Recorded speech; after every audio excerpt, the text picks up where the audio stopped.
안녕하세요. 반갑습니다. 레페체티오 단독자입니다. 자, 레페체티오가 무슨 말이냐? 바로 라틴어로 반복이라는 뜻인데, 이 레페체티오 에스트 마테르 메모리아이라는 이 문장이 있어요. 이게 이제 반복은 기억의 어머니다라는 문장입니다. 제가 되게 좋아하는 라틴어 문장인데, 여러분들도 반복을 기억의 어머니로 삼아서 기억할 수 있도록 하시면 좋을 것 같습니다.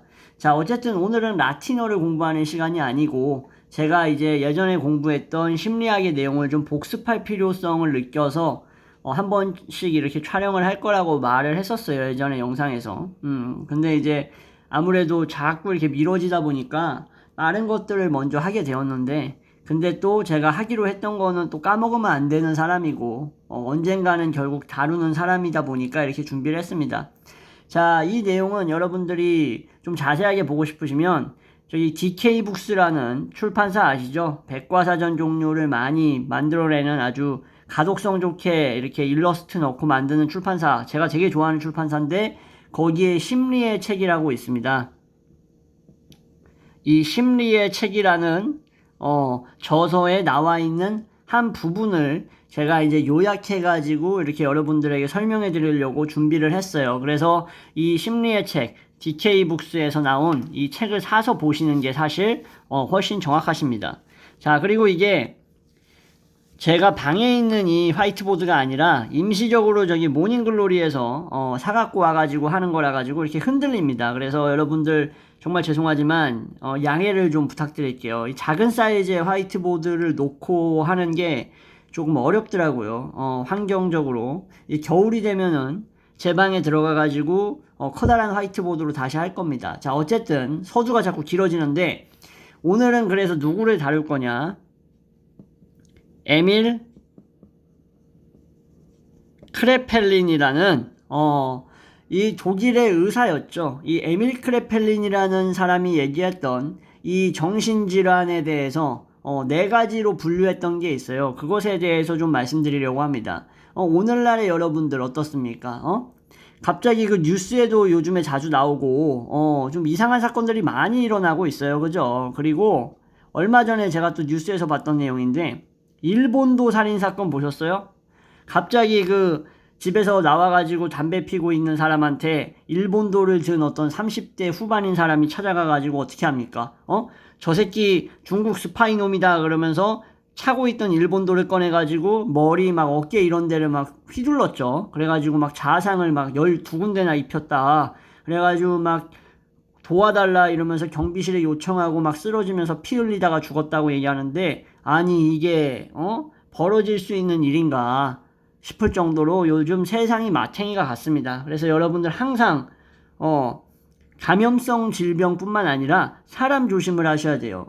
이 정신병을 앓고 있는 사람이 너무 많아요. 그래서 그런 의미에서 제가 또 이렇게 복습하는 겸 에밀 크레펠린이라는 정신과 의사가 얘기했던 이 정신분열증 관련된 얘기를 준비한 겁니다. 맥락이 딱 맞지 않습니까? 1856년에서 1926년까지 생존을 하셨던 분이고, 뭐라고 주장을 했냐면요. 정신질환의 기원 있죠. origin of 스키조프레니아라고 불러야 되나? 이 정신질환의 기원은 뭐다? 바로 생물학의 바탕을 두고 있다. 라고 얘기를 한 겁니다. 그러니까는 이러한 정신질환이 일어나는 게 무슨 벼락 맞아가지고 일어나는 게 아니라 뇌 구조, 신체의 어떤 여러 요소들이 부적합하게 이렇게 맞아 떨어진다든지 아니면은 신호가 잘못 이제 배치돼 가지고 발발한다든지 뭐 여러 가지 이런 생물학적인 메커니즘으로 인해서 병리적인 상황에 의해서 뭐가 발생한다고요? 정신 질환, 분열증 같은 것들이 일어난다라는 거예요. 그 제가 말씀드린 방금 그 일본도 그 있잖아요. 일본도 살해범. 그 사람도 그 정신분열이나 아니면은 정신질환이라고 볼 수 있잖아요.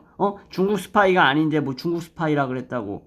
거의 뭐 무슨 애국투사 마냥 정신상태가 마탱이가 가가지고 빙의를 한 것 같은데, 어쨌든 간에 평생까지는 모르겠지만 징역살이를 좀 오래 해야 될 것 같다.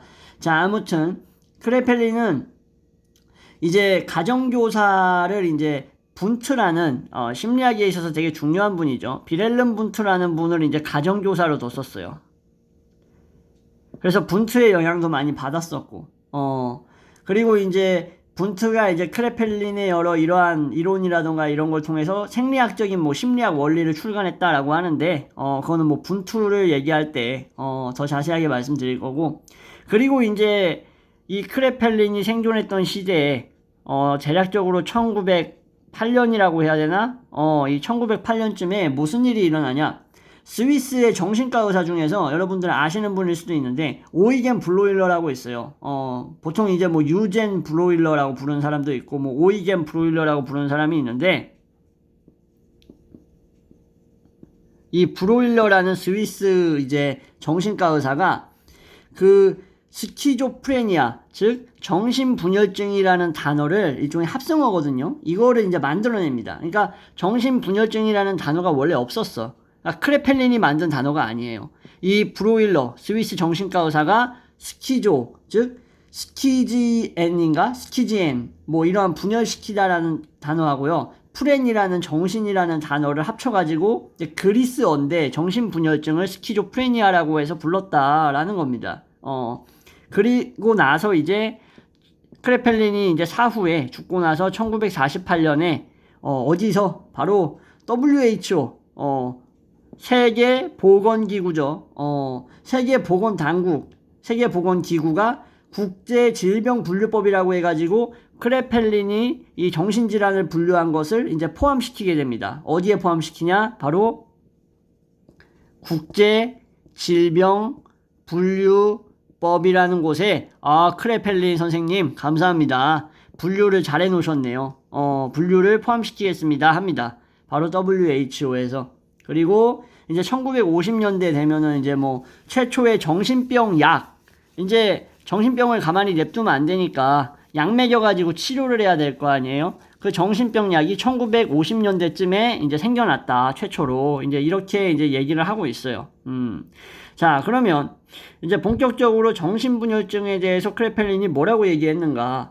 1893년에, 크레펠린은 정신분열증이라고 불리는 이제 보통 이제 이거를 조발성 치매라고 한다고 합니다. 조발성 치매. 이 조발성 치매를 일종의 뭐랄까 인격이 있으면요, 여러분들 이 인격이 이게 내적 연결성을 갖고 있다고 표현을 해요. 여러분들 상상해 보시면 어떤 느낌인지 아실 겁니다. 그러니까 인격이 하나로 되어 있는 게 아닌 거예요, 사실상.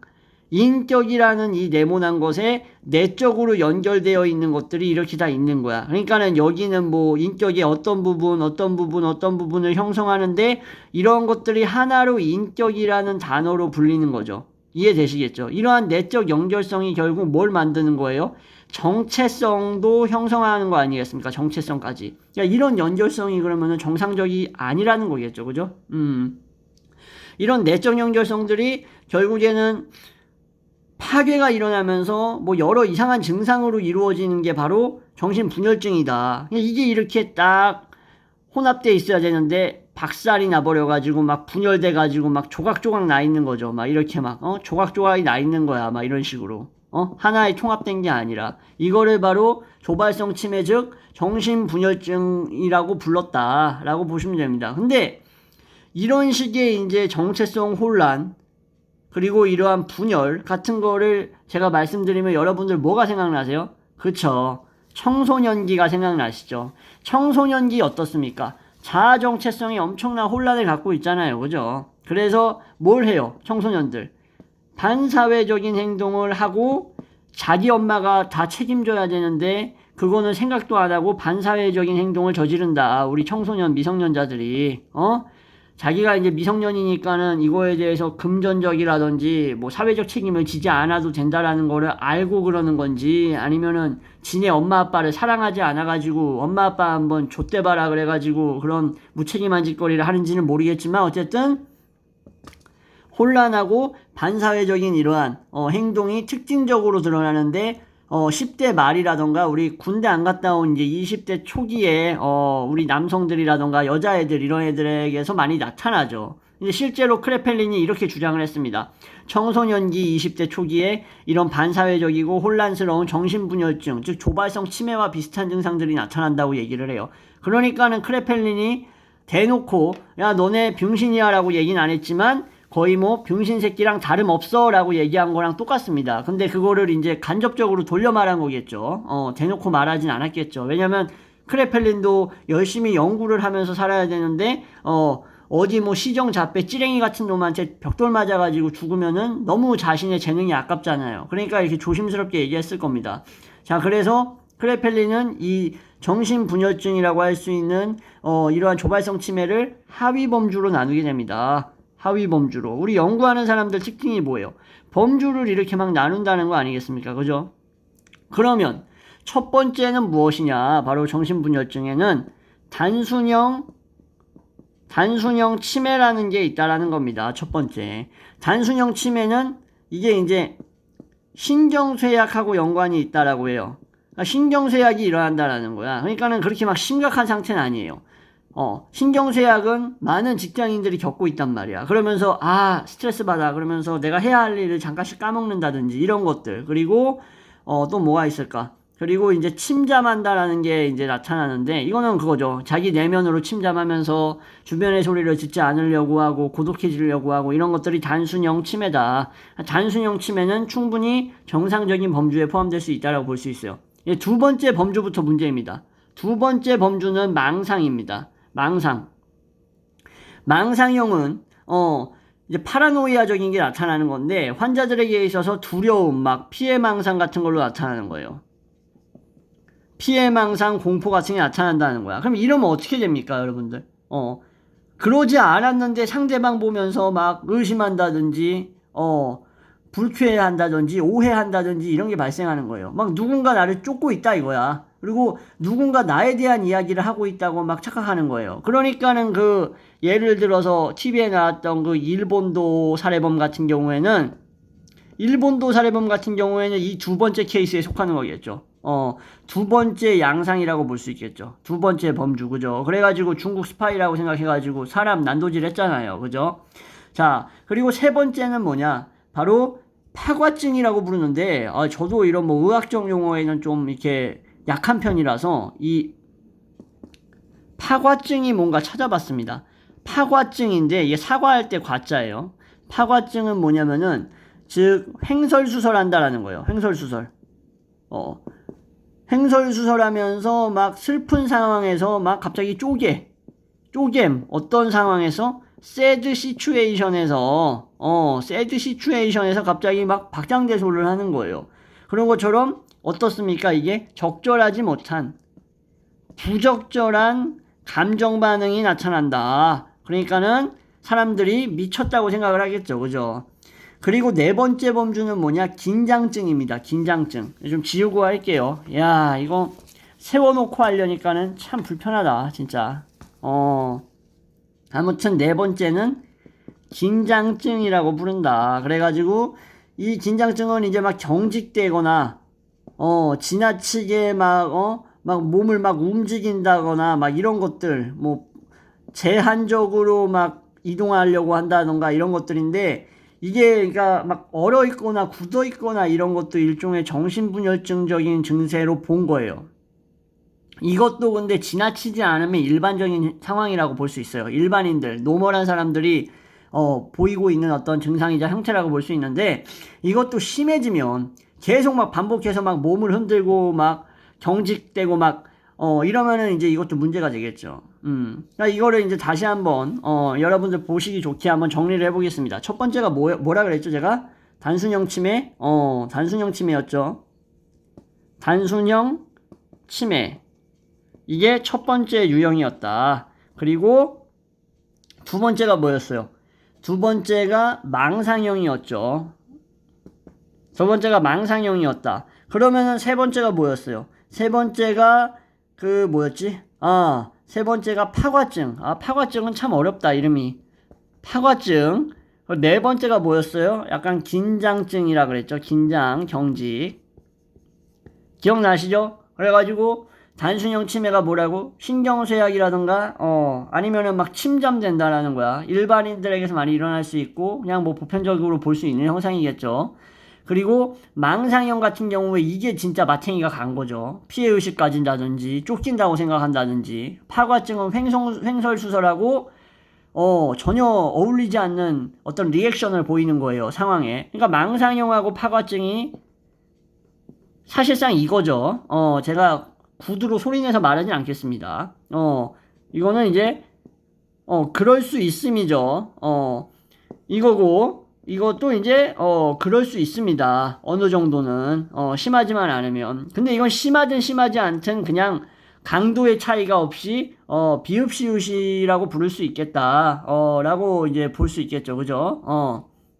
이렇게 크레펠린의 분류법 네 가지의 분류법으로 이제 나눴다. 하위 범주로 네 개로 나눴다라는 거죠. 뭘 나눴다? 바로 정신분열증, 그죠? 조발성 치매를 이렇게 나눴다는 거예요. 그러면은 여기다가 이제 이렇게 해가지고 이거를 조발성 치매를 분류한 것으로 나눴다라는 식으로 이렇게 하면은 보기가 좋네요. 그죠? 근데 그러면은 단독자님 조발성 치매는 뭡니까? 라고 말씀하실 텐데 조발성 치매는 알츠하이머와 같은 후발성 치매와 구분되기 위해서 초기 치매를 얘기하는 것이다. 조발이라고 하니까 초기 치매를 얘기하는 게 조발성 치매고 알츠하이머 같은 게 후발성 치매라고 합니다. 이렇게 얘기하니까 확실히 이해가 되죠. 그죠? 조발성 치매는 당연히 젊은 나이에 많이 나타날 수 있겠죠. 그죠? 그래가지고 우리 37세 먹은 사람이 칼질을 한 것도 그것도 조발성 치매가 맞는 거죠. 그래서 이런 얘기를 어디서 하냐면은 이제 크레펠린이 1833년인가? 1883년에다가 이 1883년에 이제 책을 하나 출간하는데 정신의학 교과서라는 책을 출간합니다. 정신의학 교과서를 출간을 하는데 여기서 이렇게 나눴다는 거예요. 바로 초기 치매, 조발성 치매의 네 종류가 바로 이러이러하다라고 볼 수 있는 겁니다. 자, 크레펠린의 이러한 분류법은 그래서 여전히 정신분열증 진단의 기초이자 토대가 된다라고 해요. 재밌게 분류를 잘 해놨네, 그죠? 그 밖에도 정신분열증 환자들에게서 뇌기능의 장애뿐만 아니라 뭐가 일어난다?